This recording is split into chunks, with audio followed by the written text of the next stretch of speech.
The Philippine government has summoned Chinese ambassador to the Philippines Wang Silian on Monday as part of the country's series of diplomatic actions over the latest Chinese aggressions in the West Philippine Sea. It was DFA Undersecretary Teresa Lazaro who faced the Chinese envoy. To convey the strong protest of the Philippine government against the back-to-back aggressive and harassing actions undertaken by Chinese forces against Philippine vessels in the West Philippine Sea over the weekend.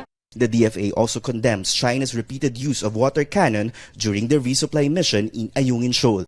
DFA Undersecretary Maria Teresa P. Lazaro verbally delivered the protest against the Chinese dangerous maneuvers that led to collusion, illegal shadowing, and undue use of water cannons against the rotation and resupply mission undertaken by the Philippines and Ayungin Shoal for the Philippine government detachment in the PRP Sierra Madre.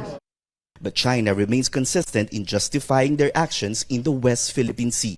In a statement, the Chinese embassy says they too are protesting Manila's incursion into their territory. Beijing also urges the Philippines to go back to the negotiating table and peacefully resolve disputes over the West Philippine Sea, especially the reason for the escalation of tensions in the area.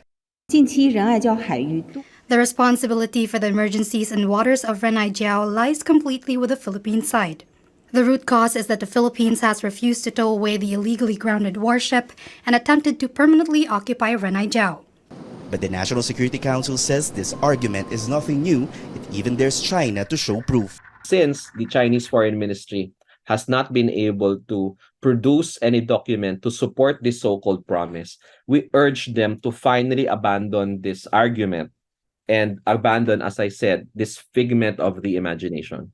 The National Task Force on the West Philippine Sea is just waiting for the go signal before it presents to President Bongbong Marcos a new strategy on how to deal with the dispute. We've been developing this strategy for several months now, but we just recently concluded it. This is one of the hardest things to develop because there's so many inputs coming from different government agencies, and there's a lot of balancing that has to be done.